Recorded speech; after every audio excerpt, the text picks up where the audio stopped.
Imagina essa cena: um menino correndo em direção à rua, distraído, inocente, e um caminhão enorme se aproxima em alta velocidade. Você percebe, grita, ele não escuta. Você corre, desesperado, e se joga para salvá-lo antes do pior acontecer. Agora, e se eu te dissesse que esse menino representa a nossa sociedade, que estamos todos caminhando sem perceber rumo à destruição? A pergunta é: será que a gente vai acordar a tempo? Se isso te fez pensar, fica comigo. O que você vai ouvir aqui pode mudar completamente a forma como você enxerga o mundo ao seu redor. E se já sentiu que esse vídeo é para você, já deixa o like, se inscreve no canal e ativa o sininho, porque a mensagem de hoje é urgente, é séria e é real. Uma das perguntas mais frequentes quando o assunto é profecia do fim dos tempos é: onde está a América? Um país tão forte, tão influente, por que simplesmente desaparece das escrituras? Por que não é mencionado nem nos textos mais importantes sobre os últimos dias? Existem algumas respostas possíveis. Uma delas é simples e assustadora. Talvez a América entre em colapso antes dos eventos finais. Pode ser um colapso moral, econômico, social ou até mesmo espiritual. Outra possibilidade é que os Estados Unidos deixem de ser uma nação soberana e acabem absorvidos por um governo global. Uma peça qualquer num tabuleiro dominado por algo muito maior. Mas talvez a explicação mais bíblica seja a mais direta. A América não é citada porque o foco da profecia sempre foi e sempre será Israel. Agora presta atenção aqui, porque o que vem a seguir é importante. A Bíblia menciona repetidamente a cidade de Babilônia, mais de 250 vezes.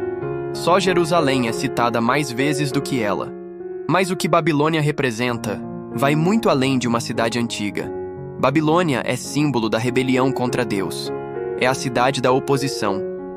Enquanto Jerusalém representa a santidade, a aliança, o propósito divino, Babilônia representa apostasia, idolatria, orgulho e destruição. E o mais perturbador: Babilônia está viva hoje. Não fisicamente, mas em espírito, em cultura, em mentalidade. Você ainda está comigo? Ótimo, porque agora a coisa fica ainda mais séria. Em Apocalipse 17, a Bíblia descreve uma mulher sentada sobre uma besta cheia de blasfêmias, com 7 cabeças e 10 chifres. Na testa dela, um nome: Babilônia, a Grande, mãe das prostituições, das abominações da terra. Essa mulher não é literal, ela simboliza uma religião falsa, um sistema espiritual corrupto que nos últimos dias vai enganar muita gente. E se a gente voltar lá no início, na origem de Babilônia, a gente encontra um homem, Nimrod, um nome que traduzido significa nós nos rebelaremos. Ele foi o primeiro a tentar desafiar Deus abertamente. Quis construir um império, uma torre, para que nunca mais fossem destruídos por um dilúvio. Quis ser independente de Deus. E esse mesmo espírito ainda está entre nós, nas instituições, na política, no entretenimento, até dentro de algumas igrejas. Tá sentindo o peso disso? Então respira fundo e vem comigo, porque agora a gente vai descer um pouco mais fundo nessa verdade. Quando olhamos para o livro de Daniel, vemos o rei Nabucodonosor um símbolo claro da arrogância e da idolatria de Babilônia. Ele manda construir uma estátua de si mesmo, ordena que todos se curvem, que ninguém ore a outro Deus. Mas Daniel não se dobra.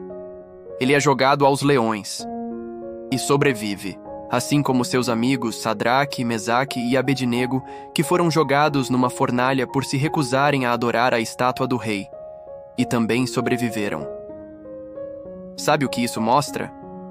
Que mesmo no meio de uma cultura corrompida, um povo fiel pode permanecer firme. E aqui vai mais uma pergunta para você refletir. Em qual Babilônia você tem vivido? E você tem resistido ou tem se dobrado? Se isso está fazendo sentido para você até agora, comenta aqui embaixo. Eu não me dobro. Vamos mostrar que ainda existe um povo fiel. Vamos seguir. A Bíblia fala que nos últimos tempos haveria um grande afastamento da fé. As pessoas seriam enganadas por doutrinas falsas. Diriam crer, mas viveriam como se Deus não existisse. Teriam a consciência cauterizada, ou seja, não sentiriam mais, não se importariam mais, estariam completamente frias, espiritualmente. E olha, você não precisa de muita análise para ver que estamos nesse tempo. Igrejas vazias, oração esquecida, valores trocados, verdade relativizada. Mas ouve isso com atenção. Ainda existe esperança. A Bíblia diz que quando o inimigo vier como uma enxurrada, o Espírito do Senhor levantará um padrão contra ele. Ainda existe um povo fiel. Ainda existe uma luz. E essa luz se chama Jesus. Você ainda está comigo? Se chegou até aqui, comenta agora. Eu sigo com Cristo. Isso ajuda a espalhar essa mensagem para mais pessoas. E para fechar, lembra do que Jesus disse sobre os dias de Noé?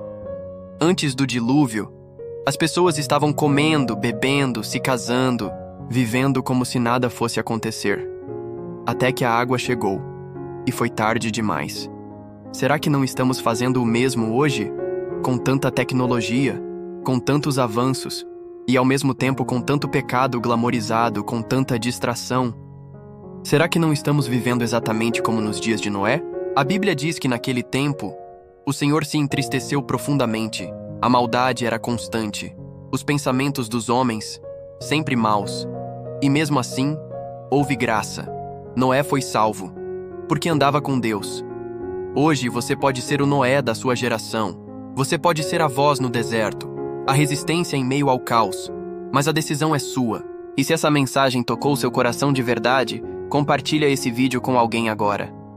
Envia no grupo da família, manda para aquele amigo que precisa ouvir, se inscreve no canal, deixa o like e ativa o sininho porque aqui a gente vai continuar falando o que ninguém mais está dizendo. E nunca se esqueça, Babilônia vai cair, mas o reino de Deus permanece para sempre.